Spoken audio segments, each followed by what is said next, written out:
What's up, LL Nation? You are through to the Ultimate Schmodown after show. What a week it's been, and we're here to break it all down live today. I'll be one of your hosts today. My name is Bugs with my girl from Miami Heat. So, how are you today? Doing good. The Miami Heat are doing good too. We're going to be playing the Philadelphia 76ers and bring out them brooms, baby. Sweep, sweep. I see. And our producer, Mike. How are you doing today, Mike? I am here. That's what we're going with. And you're dancing too, which I love. I'm always dancing. The more Boggs hates it, the more I'm going to do it. I never said hated. I said really, really dislike and find uncomfortable. But we can go with hate. Well, I'm still going to keep doing it. He heard Soul loves it, Boggs hates it. I'm doing it. Breaking even, so I love it. So that's what we're going. And my little Grogu loves it. So that's what we're going with. Sure. Whatever makes you feel good, I guess. It makes me feel special and pretty. That'll do. And yeah, let's get to it because there's a lot to cover. Obviously, we just want to give it as well. Usual things, like the video, of course, immediately as soon as you come in. Hi to everybody in the chat. Feel free to comment, join the live chat, and after the fact as well, leave a comment on. Streamline super chats are open. No guests today. Open on front about it. It's obviously Friday Night Titans and free-for-all, loads of stuff to talk about. So we're just going to get down to it between us and with you guys in the chat as well. But we do shout out the people who comment on the video. I believe Soul has got the comments from the previous episode, which was a couple of weeks ago because, we didn't have a show last week. So they might be a bit old, but, we'll still get to it. Starting off with Jeremy Miller, who comments every week. We love you, Jeremy. Another great show with the Boston Badass. Got to remember that the. Yes. Then we have Justin Toner. Another excellent show. Paige is such a great guest. Love hearing her talk about the game and movies in general. I'll be rooting for the Boston Badass all season. I think we will also be rooting for her all season. Yeah, you and everyone else, right? Yeah, absolutely. Then we have Alan Smithy. Excellent show, TUSA. Paige is one of the most fun and exciting players in the MTS. Her smack talk is killing it. Most definitely. But yeah, thanks everyone for the comments. Remember, we'll shout you guys out on the next episode. We got one final. Oh, damn, sorry. Go ahead. Drunken Prayer. Can't leave Drunken Prayer out. He's been on the show. We love you, Drunken Prayer. Love the guy. Always great to have the Boston Badass on. Always look forward to TUSA each week. We love you, Drunken Prayer. And now you can continue, Bugs. Thank you very much. Thank you very much for everyone commenting. Let's get to it. We'll start on Friday Night Titans, obviously with a teams match. But before that, we had a few cutscenes, so didn't we? With Kate and Saul.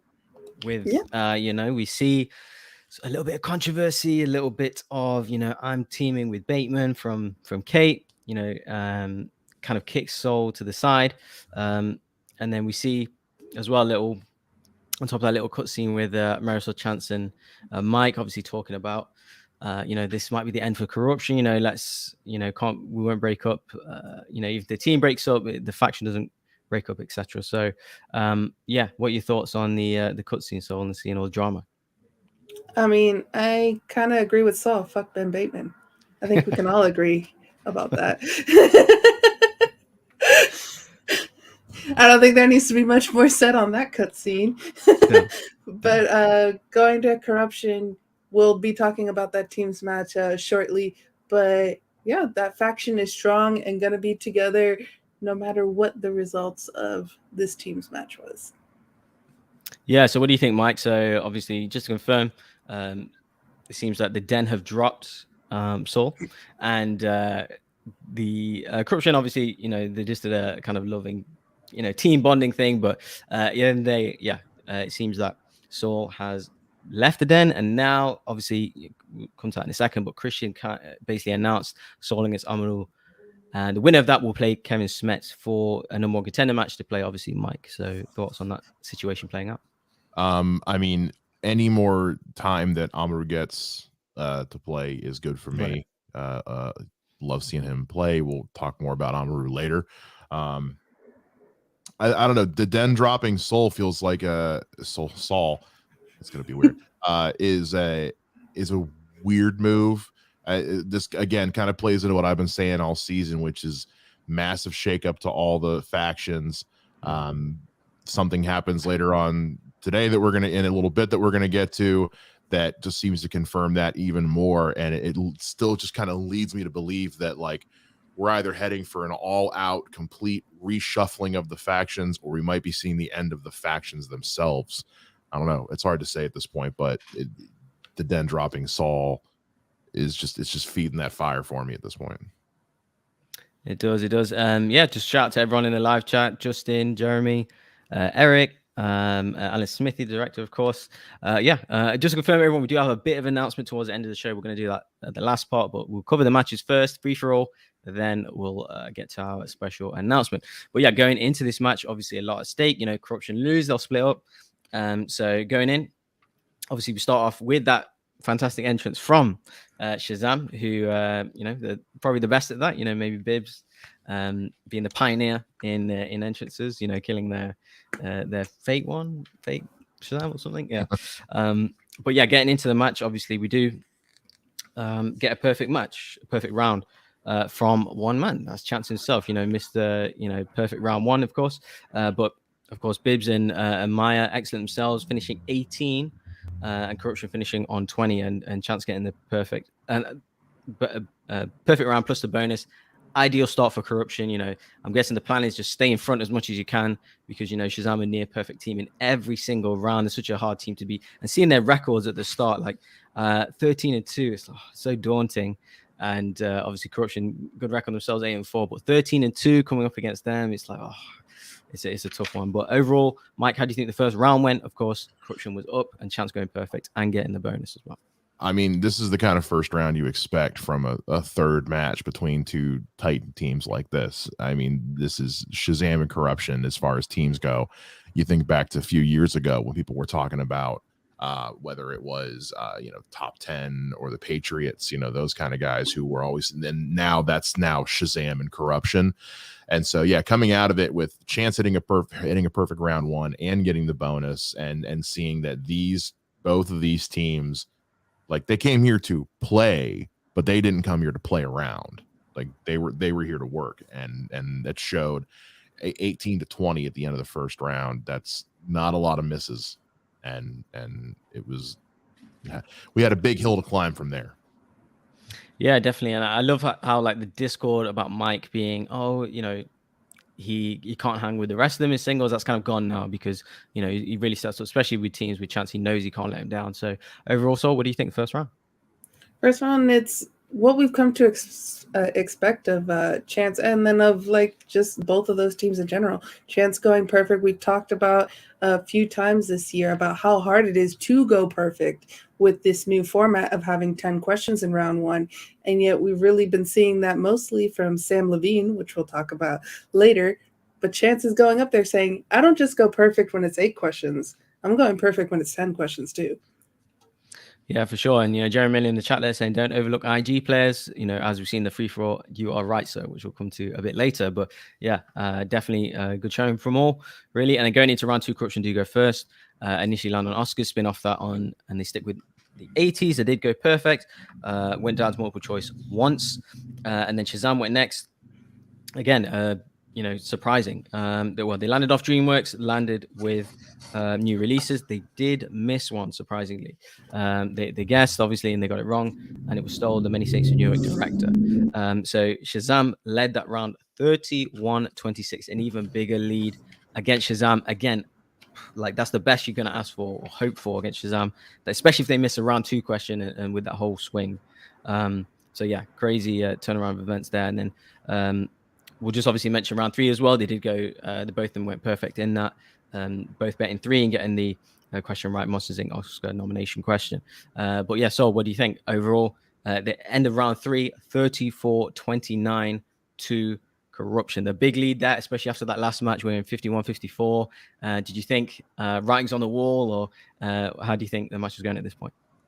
With a team like Shazam, the writing's never on the wall just yet that early in the match, but it was kind of going all Corruption's way, and we'll talk about that like even more so in the following rounds. But it was that you don't expect Shazam to miss. You really don't. Like, they might miss one in like round 1. They don't really miss in round 2 when they're able to talk to each other. They're such a great team where, like, they're able to talk and get that communication to get to the right answer. So it was very surprising that they missed. It was kind of like a spur of the moment jump of Brendan Meyer saying the wrong director, and wow, that just pick up from Corruption. Because to me, that was a hard question of like who directed that movie, Many Saints of Newark. But yeah, it was kind of just like, okay, Corruption's kind of got this. I think they're gonna win. Yeah, very surprising, especially the miss and then the pickup, and then because I'd love to know what Brennan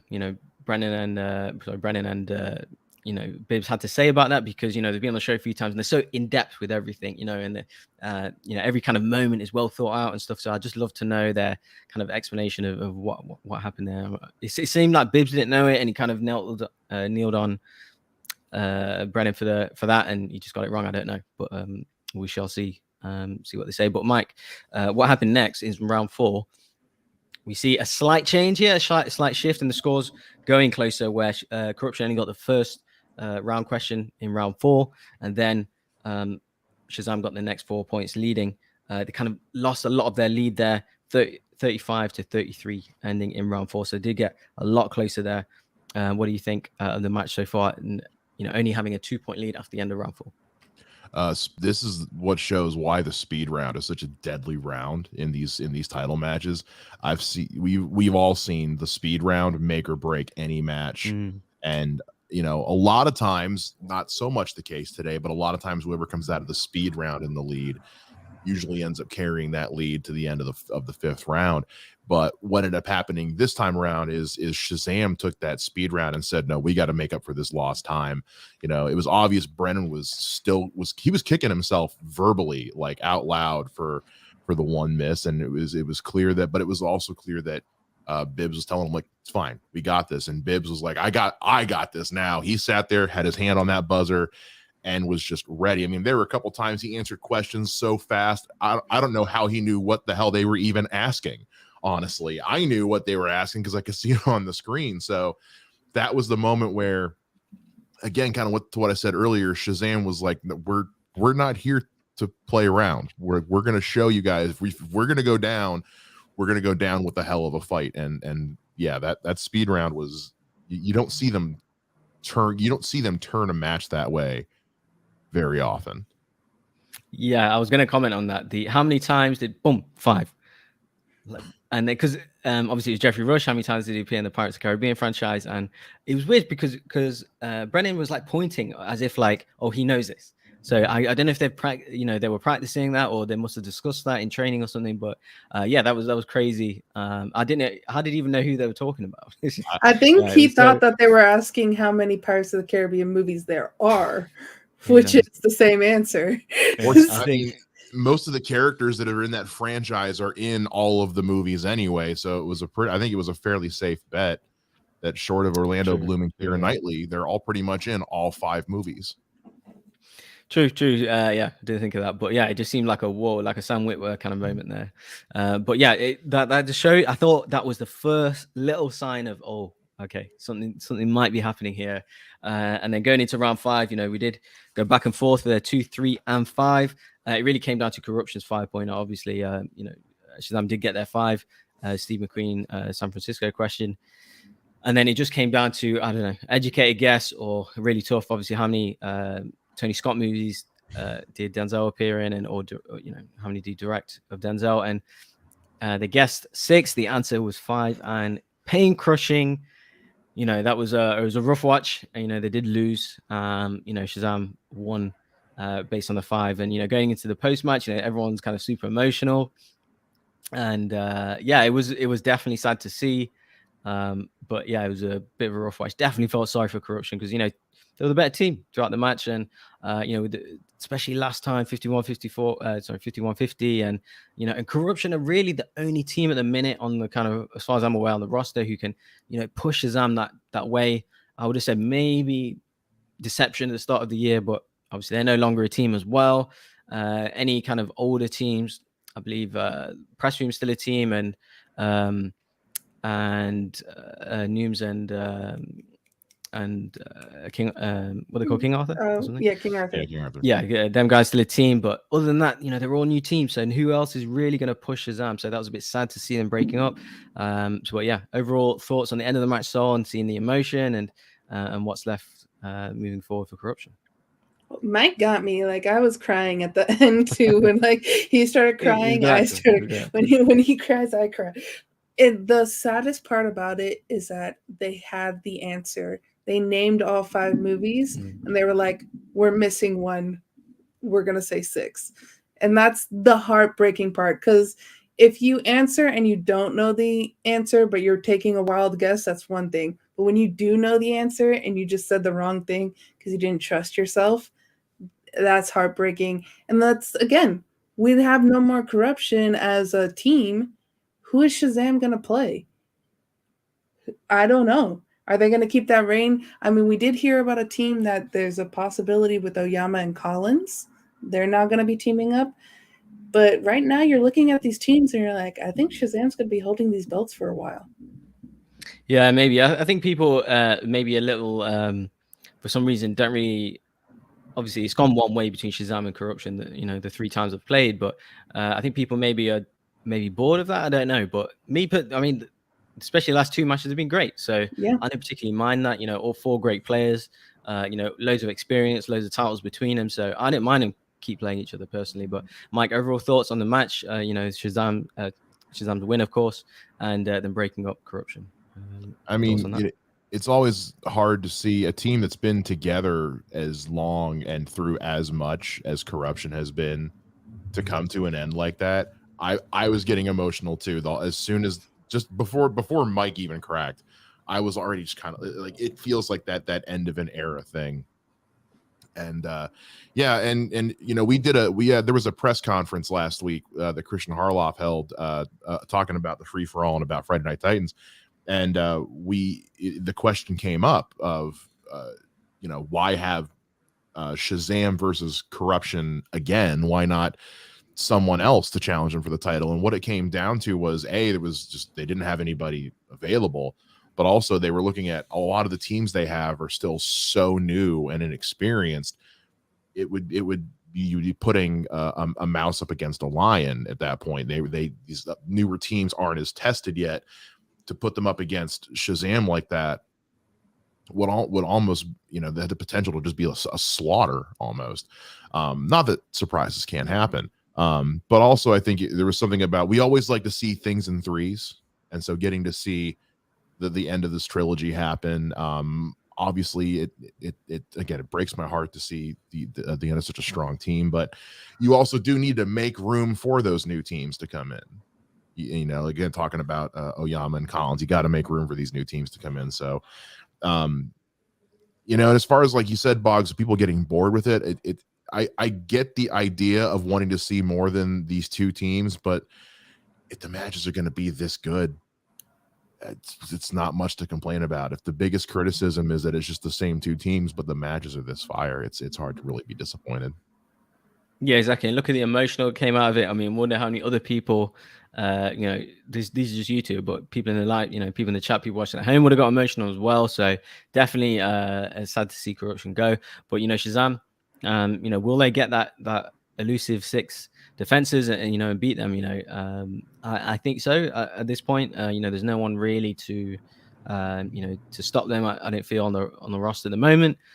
I feel like somehow JTE has to have a say in it, whether if it's him and Paul's team or bring the Patriots back again. I don't know, just for that 7th defense or something. That'd be nice to see for me, because it's their kind of title that you're coming up against. So yeah, what do you think? So do you think they'll get the 6 defenses and move on and set their own record? I'm now like, I want the Patriots to come back to our 1 match only. We saw it with the Action Guys. Why can't you do it for the Patriots? That would be really fun. I think so right now. I think they'll get that next defense with the teams that are not, and it's not that these players aren't good players, but they're new teams playing with new people. So you can have two amazing players, but you don't know how you're going to play together. That's what made Chance and Mike so good, is they know each other so well. That's what makes Shazam so good. They know each other so well. When you're playing with a new person, it takes that time to develop and see what is the way that they're going to play, what are their tells, what are the ways that I have to be like either encourage them or let them be. They haven't had that experience yet together as teams, any of these newer teams. So I feel right now Shazam's going to get that next defense. Yeah, so obviously a load of great matches for Corruption. Whether it's the Shire Wolves, whether it's all the match of the Founding Fathers, Shazam. They've brought us great entertainment. What do you think, Mike? Do you think Shazam will get that 6 defenses plus? If anyone can do it, it's them. If anybody can hit that hot streak, it's Shazam. Talk about, I remember years ago when Brennan showed up to the free-for-all and just fucking lasted the whole time.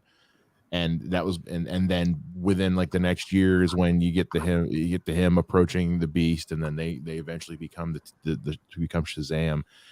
And what an unlikely pairing in the Beast and the Kid, and to see how far they have traversed. Yeah, if anyone can do it, it's these guys. And it's the young and old. With both teams, you got an older player and a younger player coming together. It's almost like a mentor-mentee type thing, and I think that's Yeah. it's Batman and Robin. It's great. Mm-hmm. Yep, same with Corruption as well. Mentor, mentee. Mike spoke about that. A new guy coming in, thought, yeah, I'll give it a go, and just the kind of bond that they had, and it was great. And obviously Shannon there in between them, but no more. We shall see moving forward with Corruption and Shazam what will happen. Moving on to the next match, we were going to get the kind of free-for-all draw, and then we hear that swag music, that swag theme, and then we see Oyama storm the stage with the rest of the swag crew, and he announces that he's calling out Sam basically to play his singles match. He had obviously up to the free-for-all, start the free-for-all to have the match, and they dropped it on us during where we all thought it was just going to be a free-for-all draw. So I believe so you're going to help us cover this match. Yeah. And swag, drip, drip, I gotta say it. But Collins and Oyama are gonna be a team that came in. That's interesting. Mm-hmm. That thought of them actually, like, that would have been so cool to see Shazam just played that amazing match, and then if it would have had to been another team. I did think after. That. That was a slightly missed opportunity, but we also had a great match right now with the team's belt winner, Sam. And singles belt winner, Sam, and then you have Oyama. And let's go to round one. So round one, both go perfect. But Sam gets that bonus question. Oyama, unfortunately, does not. Alan Silvestri, Ready Player One. He goes John Williams. Not a bad guess when it comes to Spielberg. If you're thinking Spielberg, you're usually thinking John Williams. So Sam, 11 points. Oyama, 10 points. Throwing to Mike first. Thoughts on that round one? Goes missing that 1 point against Sam already. It's all it takes. All it takes is 1 point again to miss 1 point against Sam to make all the difference in the world. Obviously, it was a little bit more than that by the end, but also this, I think this is something that we've kind of seen from, and we'll get into this a little bit more later, but from Oyama, sometimes when he gets that first stumble, he needs to really kind of get himself back together. But you could tell he wasn't shook yet. He wasn't shook yet because it was a bonus question. He still went perfect in round one, so he still was feeling strong. And we kept wondering when he was going to cash in this title shot. And obviously, this is before we knew that Sam Levine was even coming back. And it does seem kind of fitting that, if you're going to cash it in, you might as well take on the big dog if he's back. Right. Like take him on, because how many times you get to say that you took on belted Sam Levine? I mean, right. So just the pressure of that alone, and to still go perfect in round one is pretty impressive. And going into that round two, Oyama spins away from Jim Carrey. He lands on Margot Robbie. If this was the old format, he gets those first 4 questions right, he would have had a perfect round. But it was that last 5th question Margot Robbie narrator, but also voices a rabbit. Which rabbit was it? And Sam was able to steal. So I'm going to throw to Boggs first before we get to Sam. Thoughts already there. He's missed 1 point in the first round. He's missing another point here to Sam in the second round. Yeah, so like against Sam, you like at that point, I'm thinking he's missing too many already. Even though we're talking, he still went perfect, and he just gave up the 1 point in the second round. So yeah, it's too many against Sam, to be honest. And Oyama hasn't played in a while. That's when they kind of started to play. I thought, oh, when was the last time Oyama played? Maybe it was a teams match. I'm not sure, but it's been a while. And obviously, Sam played recently in studio. Oyama's got a new haircut. I was like, yeah, I'm not sure. So obviously he did. Yeah, he lost his tash and he's got a new haircut. But yeah, I don't know. It was at that point, yeah, the way Sam's playing at the minute. I mean, yeah, he's missing too many. Unfortunately, that was the case up until that point. And then Sam spins SCTV. He's like, I like those funny Canadians. Goes perfect. And it ends round 2, 22-18 in Sam Levine's favor. And then we go into round 3. This is really the make or break moment where it happens betting. Both players are like, I'm betting 3 on that action adventure. Sam almost spinning away from action adventure, but saying, no, I'll keep it. And just on the whim of knowing the title of this movie with Jason Statham that we hear in the post-match interview, Sam gets the question right. Oyama gets it wrong. 6-point swing. It's now a 10-point game, 25-15. Mike, your thoughts? Going in, kind of like we were talking about speed rounds in the last match, going into a speed round down against Sam Levine, who is ruthless on that buzzer, I would have peed myself. I would have. I don't know how the level of fear that I would have had. Like I have to do what against who, and I have how many points? You know what? Good game. I don't know. I don't know what I'd be able to do. So, but Oyama, he hung in there as long as he could, and man, this was kind of hard to watch almost. Like I just felt bad. Like obviously, like it's not like rooting for one or the other, but it was just like, yeah, I don't mind watching someone lose, but to lose this harshly, yeah, it just doesn't feel good, And after having a perfect round in round 1, you don't expect to be down 10 points after round 3. Going into that round 4, the speed round, where Sam Levine has shown he is a monster in the speed round. He gets the first 2. Oyama gets that third because he's like, I need to stay alive. I need some points, gets that breakfast at Tiffany's question. Neither of them hits on the crow. And it was kind of the Sam, I don't need the point, so I'm not going to guess. And Oyama saying, I cannot miss this question, otherwise I'm done. But then Sam gets that 5th question, and it is a knockout by Sam Levine. So I'm going to throw to Boggs. Thoughts on the whole match entirely and also this speed round here? Yeah, it's definitely rough. Just like I said, too many missed questions, unfortunately. Too many errors made. I think, look, he missed 3 questions. 1 in round 1, 1 in round 2, and the 1 in round 3. So, yeah, too big of a gap. And against Sam, he just can't do it. Like the way he's playing in singles, yeah, you have to be at least equal with him. So yeah, I mean, it was a bit rough. Maybe, I don't know. I think maybe he hasn't played in a while. Especially like any kind of studio match. So maybe that was, maybe he got it on short notice. I don't know, but yeah, it was something a little off with it. But yeah, maybe Sam's just that good. I don't know. But yeah, it was definitely, I kind of knew it was over after round 3, to be honest. It was just whether he would last to the final round, and I was thinking, hopefully, he can try and get as much points as possible, doesn't get TKO'd, but he ended up getting KO'd. So yeah, definitely needs to get a new haircut. I'm just playing it. And as Leo Logan has said in the chat, goes, Oyama being KO'd twice. He even in the post-match interview was just like, I think that's something to be like kind of proud of. I'm just gonna be like, yeah, I got KO'd twice. It's kind of like in the Outlaw Nation League, I'm the first person to get negative points in a match, and I was like, I'm gonna wear that proudly. That's Soul Gavin, negative points here. But Sam Levine has now answered 69 questions correctly in a row. Now, Nice. Mike, your thoughts on first answering that many questions in a row correctly, and your thoughts on this match entirely. Nice. I mean, like, getting to see Sam playing like this again is so nostalgic, you know, from when I was first getting into the Schmodown. Because obviously the guy just hasn't lost a step.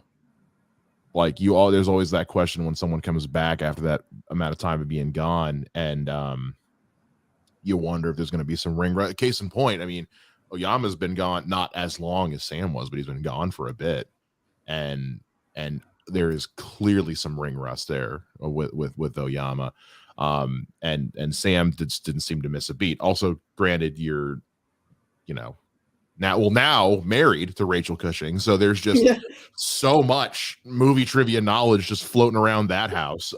They eat it for breakfast, so it's just good weekend for Sam.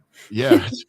So it's rough. Like I said, it's rough to see this happen, but I think Oyama now, with this team up with Collins happening, getting back into the swing of things now, because again, we haven't seen him, and so now he's going to have to kind of hit the ground running again and buckle down and build those calluses back up. And we're gonna have Oyama and Collins as a team. Boggs, thoughts on that team? How far do you think they can go together? Both former champions. Yeah, absolutely, and both strong in IG, I'd say, from what I've seen of Collins. So yeah, definitely an exciting team. We'll see where they go. You know, I'm assuming them study sessions will be killer. You know, especially Swag as well. Amadu was there. So yeah, definitely a cool, interesting team. But yeah, a bit of a surprise result there. I didn't expect a KO from Sam against Oyama, because we know he's better than that. That shouldn't really be happening. So don't know what went down really. But overall, yeah, it was a great performance from Sam, and Brian Broder's right in the chat there. Mike, you are killing it with them glasses on. But yeah, it's a great team. So, and definitely look forward to who they're playing next, because you know the two singles champs. You know, out of all these new teams, I think these guys are the best I've seen on paper. And I think we also have a cutscene to talk about with Ben and Kate. Well, with Ben and Kate, them talking together, I feel like they're trying to make Ben a face right now. I don't know if I like it, because, you know, over here, I got that Ben Bateman hate. It's for his character, not him as an actual person. But so I don't like him being a face. Mike, thoughts on that? I think that I think it's a misdirect. I think that they're having him. He's going to be a false face. I think he's going to be putting on the face, but I think there's something happening in the back of his mind. There's something happening behind that we're not seeing yet. Because if we are seeing a face turn for Ben Bateman, not here for it.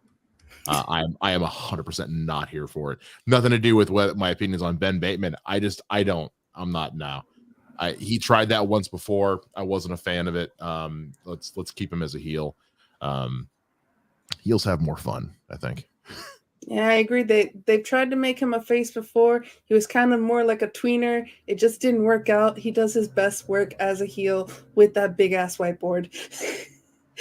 Boggs, thoughts on this cutscene, kind of seeing the relationship between Kate and Ben, them trying to go face. We saw the Den really going more heelish, but they pick up Ben and Ben's kind of going face. What's going on here? Yeah, she's pretty much dropped drops all one of her boys, one of her favorites for Ben, really. So yeah, I mean, she chose to go out the way. You know, the guy's he's a great player, so I kind of understand it. You know, the way she's kind of gone with that, former singles champ, do whatever it takes to win mentality, and understand. But yeah, the face thing, yeah, I think maybe to recruit people, to get people on their side, but we'll see further down the line, because he's obviously he's done that a few times, like turned on people and stuff. So Kate, you better watch your back. But yeah, it definitely I don't think there's anything wrong with teaming up with Bateman, because at this point, because he's a heck of a player, and he's had a great start. So she's from her point of view, she's doing everything right. So we'll see moving forward. Yeah. And Bones, if you want to take it away for free for all. Right, free for all, ladies and gentlemen. So we shall see. So I think maybe we can each name maybe some of our best bits, our favorite bits, our own little MVP thing. Any surprises? We'll see you guys in the chat there what your thoughts and opinions are. Obviously, super long show, first of all. Finished it about 5 minutes before we started, so it's fresh in my mind. It was long. Obviously this plus FNT was 2 hours. It's a lot. It was like talking over 6 hours worth of content, so it was a lot. So I had to divide it up, over a few days and stuff. But for me, I was most happy and surprised with Amaru and Sol. Seeing these IG guys doing really, really strong, and I remember Sol being on the show at one point, saying how annoyed he was at his previous free-for-all performance, and I just thought it was like a throwaway comment, because he's really intense about all, even his wins, and he's still not happy with them. So the way he played, I think he went out after one round last time, and he was like, this is not happening again, I'm going to do much better. So for me, he was clearly studying, really intense with it, and played well, and had good banter and stuff. Him and Amaru, they were kind of happily playing along with each other, so I was really surprised with them too. But yeah, what about any early entries, or what about thoughts on them, Mike, being IG and stuff? So and yeah, any of the early performances stood out for you? I mean, talk about a way to start the thing off. Sam Levine, Bibiani, and I'm drawing a blank suddenly on who else all came in the beginning. Oyama came in. The database, I believe they're called. Database was in there, and I'm trying to remember who the fifth person was. Barbarian, yeah. What a powerhouse 5 to start this thing. Right. It was, yep. And you get, especially because you get Sam and Oyama in there, who had just had the match on Friday Night Titans. Sure. Oyama had I think Oyama had a bit of a better showing overall in his confidence and all that with how he was playing in the free for all. But it was I was saying this earlier before we started the show, is I feel like this thing really came in hitting hard right in the first half, and then the second half was kind of more just kind of like what you come to expect, which is kind of like, okay, anyone who's here at this point is probably going to be here for a while and is going to stick around. So I think overall, just coming in that hot in the beginning, it was almost like, okay, now we've got it. The bar has been set a little high. Right. This has been set a little high now. Let's see how the rest of this thing holds up in comparison. But getting to see our boy Amaru Moses hang in there as well as long as he did and play as well as he did. Like we mentioned earlier, don't discount IG competitors. I know it's so easy to think of IG competitors in a free-for-all. Oh, if it's not an IG, they're not going to get it. The case of they watch movies too. We watch other movies. Wait, what? No, you just mentioned that killer kind of start. I was like, whoa, is this there? I wonder, I would like to know if Sam and Bibbs kind of elect to go that early on, because it's so, you got to go so long to get a good run or to last towards the end. It would just be interesting to know what their thoughts on going in kind of the first round, really. But yeah, going on to Amaru, I believe he's in the chat there. Shout out to Amaru. But yeah, perfect round on his first go with his former manager there. I thought, what's this guy? He's doing a shady singles career. So maybe have a go at teams. The way he's playing and stuff. So or the way he played. Yeah, I kind of liked it. So what do you think of the kind of first 5 that we saw, and then going on to the kind of newer ones that came in? Was it Amaru and Sol and everyone else?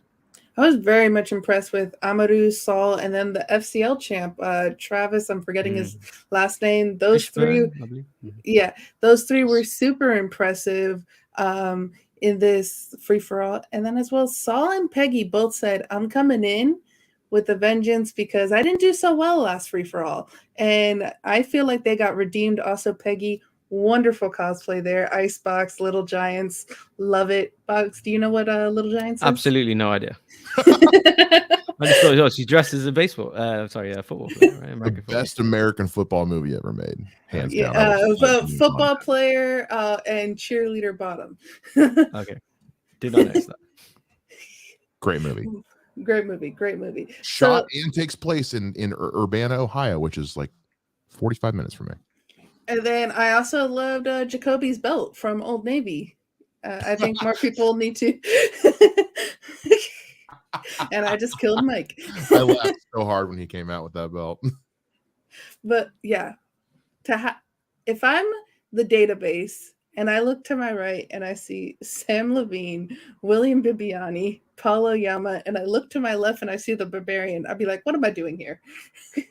So the fact too that was impressive as long as he stayed with those champs, basically. Yeah, he didn't go out first. Yeah, so I think Barbarian went out first, so he did last that round. I think the Survivor, he looked great. Like, I don't know, he was straight out of WWE and then walked into the set. So yeah, I want to see more of him, see what he's got to offer. But yeah, again, Amaru and Saul, super impressive. All kinds of stuff that they were hitting, whether it's sports or older movies and stuff. So yeah, they play so good. I don't know, how many rounds did you last? Please let us know in the chat. I wish they told us afterwards, showed us a little graphic or something, how many people last, which rounds and stuff. So instead of us kind of manually having to do it. But and then yeah, going on to, I'd say the next standout for me was Kaiser. Coming out because obviously he has played a manager. I think, what do they call it? Manager Bowl or something. In Orlando, and I got to see it live. Oh, there we go. Yeah. I think, did Gucci win that one, if I remember yes, correctly? Gucci did win that one. Yes. Because I was thinking, okay, I know he's a baseball guy and his dad's obviously a bit of a legend and stuff. I was thinking, I wish that the one question could be a baseball one, and then it was, and he missed it. So that was a bit funny. But yeah, it was he gave a decent enough showing. I think he did get a few. I think got 4 or something. So yeah, he was funny. But and JT with the, I don't know what kind of outfit he's doing, but it's like a Gucci cosplay. So yeah, that was fun. What do you guys think about Mike? What do you think about Kaiser? I mean, Kaiser's always a treat. Kaiser's always just an absolute gem. I was when he came out, that was one of those moments where when he came out, I was like, oh, literally anybody's on the table now. The managers too. I love that we got the Schmodown players in film category. Loved that. Was surprised how many of them I knew. We got that one popped up several times. I loved that one. The fact that Kevin Smets was in that, and that nobody knew that literally stopped the match dead. Like, wait, I'm sorry, what was that second one? Was and then he tweeted that he should be first billing in that question. It reminds me of back when, like, right after Sam Levine had retired, and it was, I forget who was playing, but the question came up of who played this person in Inglourious Bastards, and nobody knew it, and the answer was Sam Levine, who then ran out and was like, "What the hell?" But yeah, Kaiser coming out. I mean, Kaiser coming out is going to be probably more for show than it's not, but sure. I mean, he didn't get 0.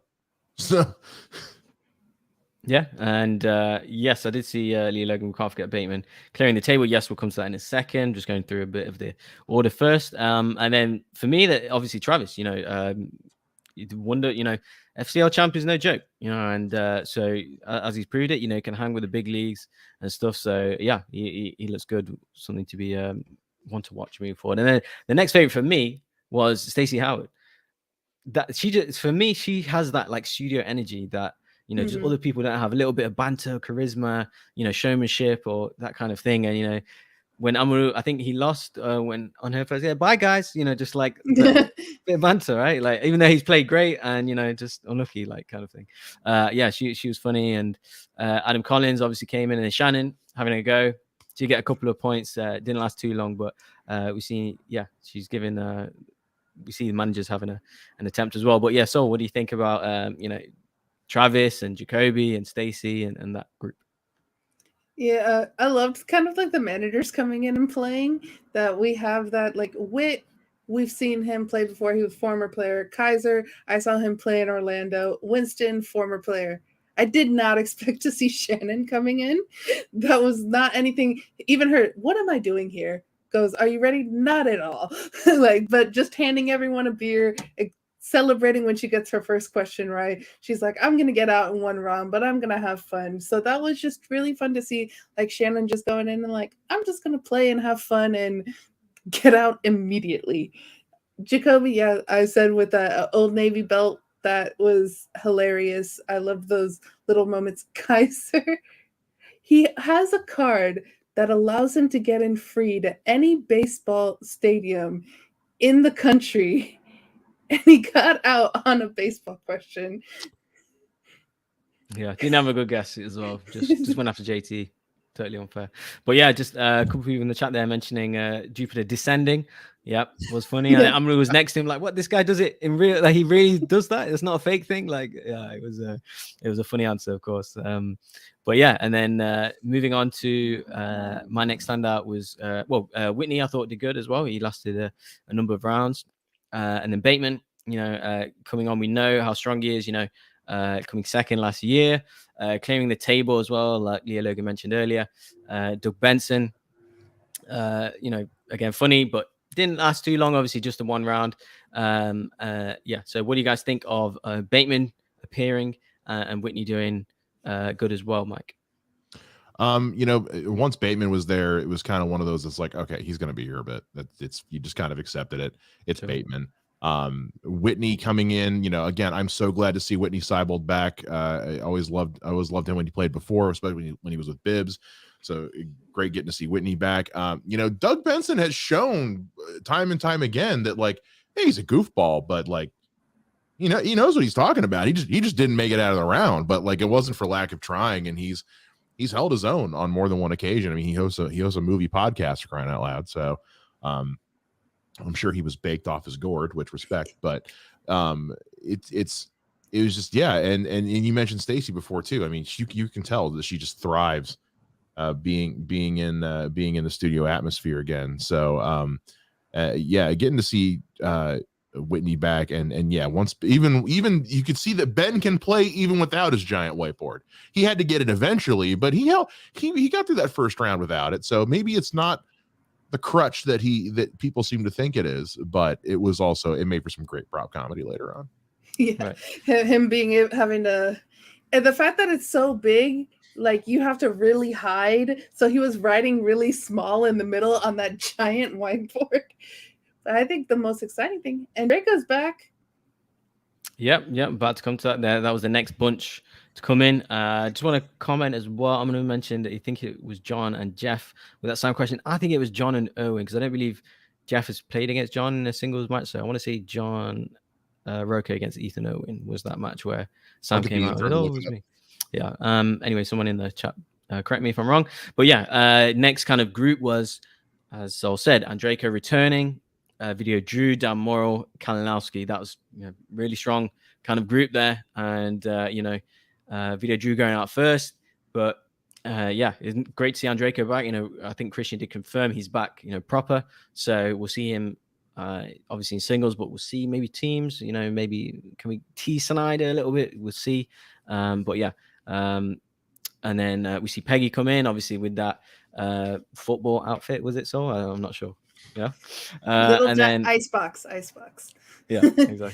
And then we see a few more people coming in. Obviously Nick Harley, and then Smets does his cameo, and then Paul Preston coming in. He obviously, I remember when he was on the show as well. I think when he won his match against James White, he was calling Bateman. He was, shout out to Tushka in the chat. He was calling out Bateman. I remember thinking, why Bateman? Like he just like thought, he's someone, as in to climb the rankings, established name and stuff. And I noticed that he cleared him off the table, and I thought, that was interesting. Just a little, a win there for Paul Preston to establish himself a bit further. But yeah, over the kind of last bunch I mentioned, so any of them Then people that I mentioned, we're talking about Draco, Mike, Video Drew, Dan Morrill. Obviously, Dan Morrill's back, first time we've seen him this season. Nick Harley, Smets. Any standout? Any what was your best moment from them?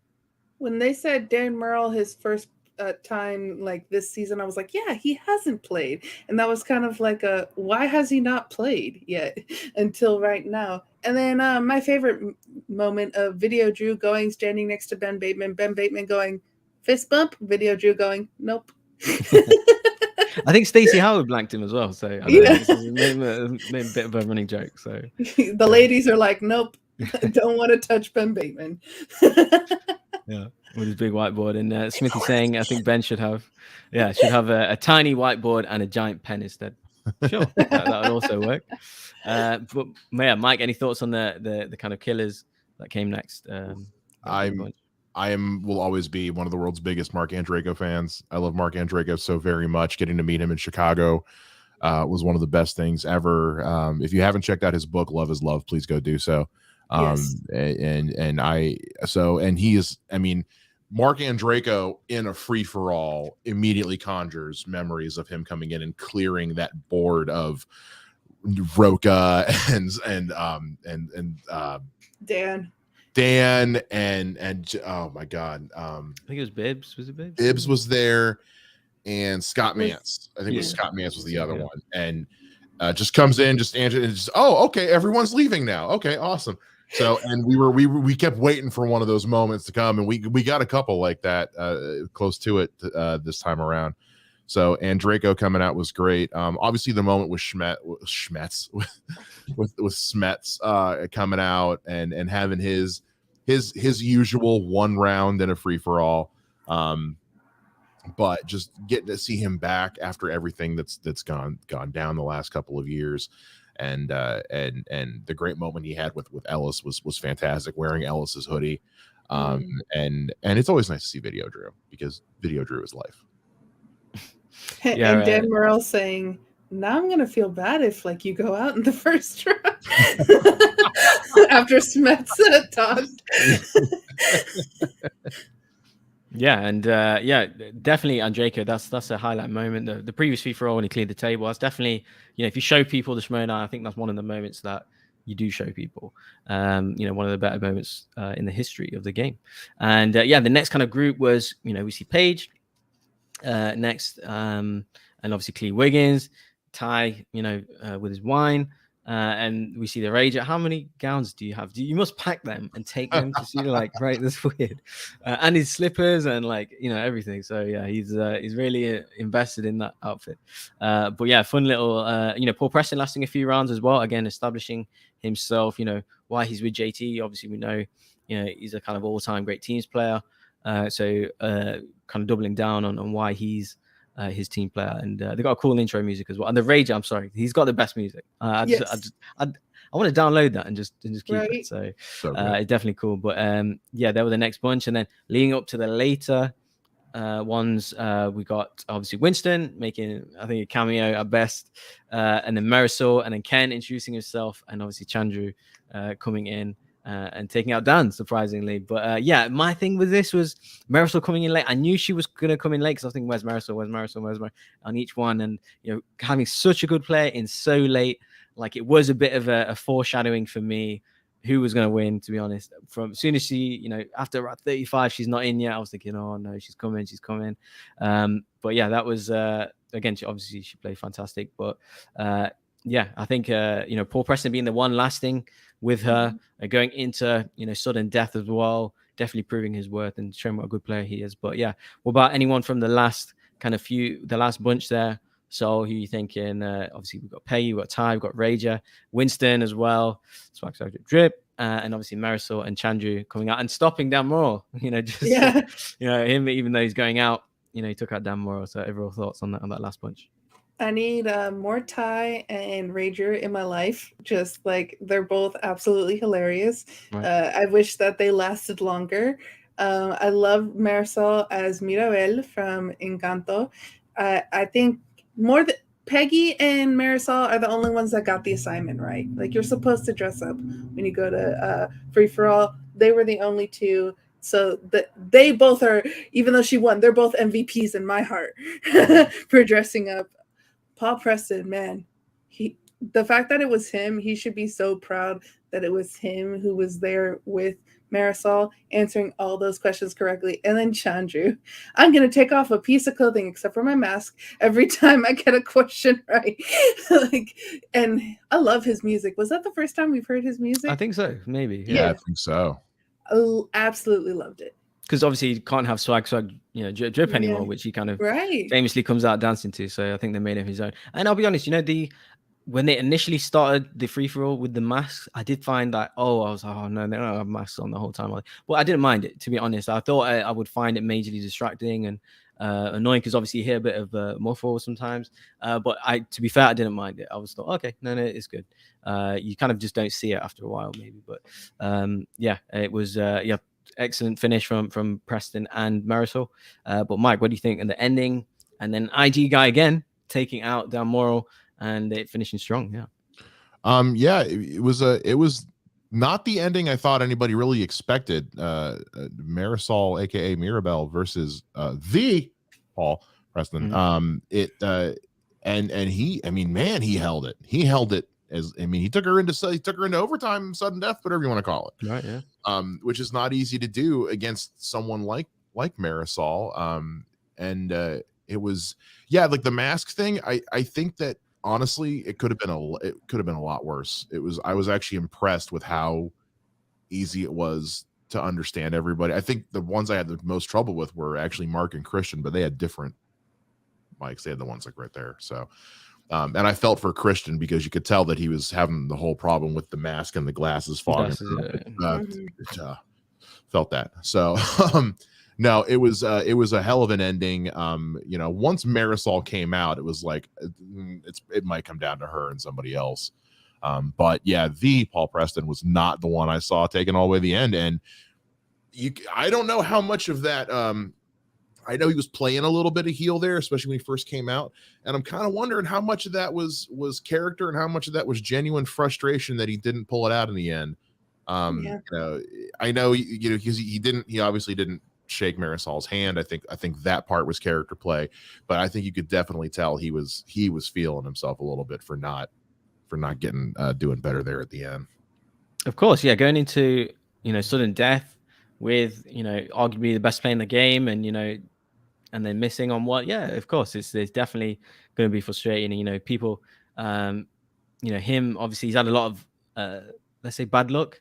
So yeah, definitely that was kind of his window opportunity, and obviously missed it. But Marisol of course was the winner. Dan was announced the MVP. I'm not sure how many rounds Dan lasted, in case I missed it, or someone could put a comment in the chat. Yep, shout out to the crew. Moses saying goes that morning was nuts, and they did so well making sure we were safe and comfortable, and still being able to have this for everyone. So yeah, obviously we're not privy to that. So shout out to them. What an impossible situation to be in. Like right before this happens, it's like someone's got COVID. It's like, crap, what do we do? And yeah, I thought they handled it really well. Yeah, for sure. So let's do our own little MVP.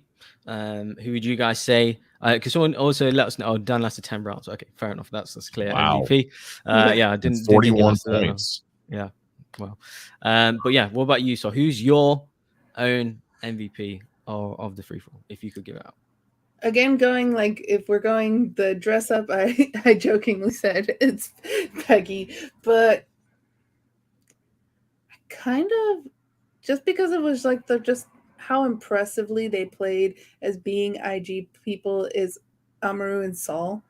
Like, I kind of want to give to them, and then I also kind of want to give to Paul Preston, because he was right there up till the end with Marisol. But yeah, when you go and look, fandom actually has how long everyone lasted, and yeah, Dan lasted the most. He deserved MVP.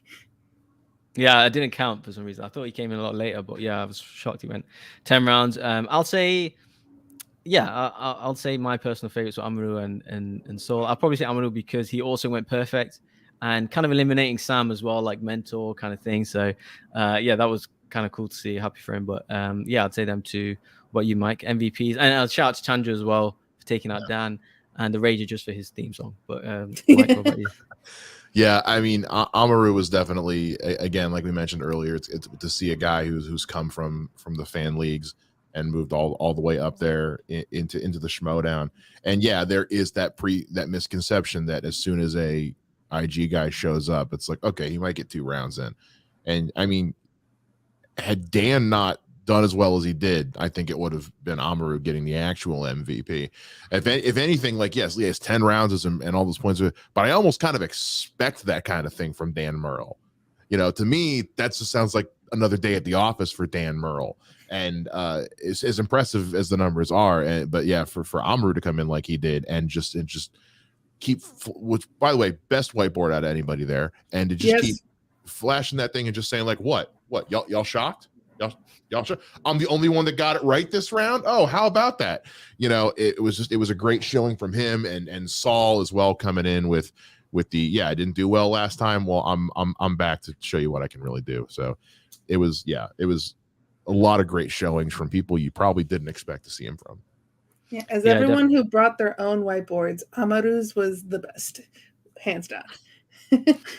Yeah, and you know, I keep forgetting about Travis. You know, played great. Yeah. Obviously, not even a full Schmodown player, you know, proper, and him going, you know, really far. But obviously, we know he's a champion. Let's go developmental league, whatever. So I kind of had a feeling he might be, you know, capable. But especially Amaru doesn't even play in singles. Amaru should play teams, man. You know, you got someone. I think Klee maybe, someone in swag you can play with. So yeah, give it a go, see what happens. But yeah, we did have a bit of a cutscene afterwards as well. Obviously, we saw Ben and Kate kind of, I was going to say squirming, but no, it's not right. But kind of convincing Peggy to come out of, I think she got kind of announced in the FCL. So they kind of pulled her back into the den. I think maybe her outfit sold it as well. But yeah, they think she can make the cut. So Peggy is now back with the den. So we have thoughts on that. So I think Ben and Kate were there trying to convince her. You know, she kind of brought it. Now she's back with the den. The den is very interesting to me this year because if you look at Peggy is such a face. And if you're looking at what they're trying to do with Ben right now, he's a heel that is trying to be a face, but we all know he's an actual heel. And then you look at oh my God, I just forgot his name right now. Star Wars champ. Thomas Harper. There we go. Thomas Harper. Yeah. So you have Thomas Harper, his heel turn right now. And then you have Kate being more like, we're going to go for winning up. I don't know what the den's doing this year. It's because I was just like, oh, the den's going to be a heel team after Spectacular last year. And now you're looking at it and you're like, okay, you're bringing Peggy. Is she going to go heel? Is she going to be face? What's going on here? Because like adding Ben Bateman, I was like, okay, yeah, no, there's still more heel, but then they're making him face. I don't get it. I don't know what they're doing with the den. Please let us know soon. Yeah, Drunken Prayer saying they don't trust him, Peggy. Something stinks. Maybe we shall see. So, Mike, what are your thoughts on that cutscene? And obviously, Peggy joining back with the den and aligning with Ben and Kate. I don't trust Ben Bateman as far as I can throw him, man. I'm telling you, I don't. Yeah, like I'm not trying to, but yeah, Drunken Prayer is right. Something stinks. I don't like it, and I'm kind of sitting here just, you know, I'm waiting for that shoe to drop. I'm just like, all right, what are you up to? It's got me feeling a little type of way right now. I don't like it, and I mean that. I don't mean I don't like it's good storytelling, but I don't like it. Like, I don't like you. I don't like where this is going. I don't like what you're up to. Yeah, Justin saying in the chat, I'm worried for Peggy. She's being set up. Maybe. Definitely don't think Ben is going to team up with her. I don't think he's. No. I don't know. Yeah, obviously we see the guy action thing. Apparently it's not a permanent thing, but I don't know. We shall see. But yeah, that's it. That's been the free-for-all. Obviously we've done the teams match. We've done the singles match. Oyama and Sam, of course. That's more or less been the show. We do have a short, quick announcement that Mike, do you want to please take the reins? Yeah. So as you guys know, since we started this show was initially conceived by John Roca right when like the pandemic started, when he was breaking off on his own, and he was wanting to build up the programming on his channel, and we've had a nice happy home here for a couple of years. the time has come. However, Roca is always evolving the programming on his YouTube channel, and so this Saturday, May the 6th, 7th, will be our last show on Roca's channel. What that means, you'll have to find out on Saturday. We are talking about things, figuring out what the next steps are going to be. But yeah, this Saturday will be regular show, regular time, but it will be our last one here on John's YouTube channel. This is something that's kind of been in conversation in the works for a bit to begin with, just looking at things as they go on. This isn't something that just got like dropped out of nowhere. This was something that has kind of been floating around. So and it in no way, shape, or form is any kind of bad blood situation or anything like that. It's just Roca's channel is ever evolving, and as things change with how he wants to approach his channel, so do the rest of the programs on his show. And especially since Roca is not a Schmodown competitor anymore anyway, the time has kind of come for this show to leave his channel. So we do ask you guys still manage to tune in on Saturday, when we can give you guys the full breakdown of what the next steps are going to be for us. We'll have lots of things to tell you then, but we wanted to give you guys a heads up now, so that way you knew from right out of our mouths what's going on and why and what to expect next. That will come this Saturday. Yeah, so that's the announcement pretty much. It is a group thing as well. It's not just we're not being told anything. This is obviously we all have different thoughts and things like that. But we are all in some agreements. Like I said, the team, obviously us three, Sean and Broker as well. So it is a group thing. It's not you guys have to do this or anything like that.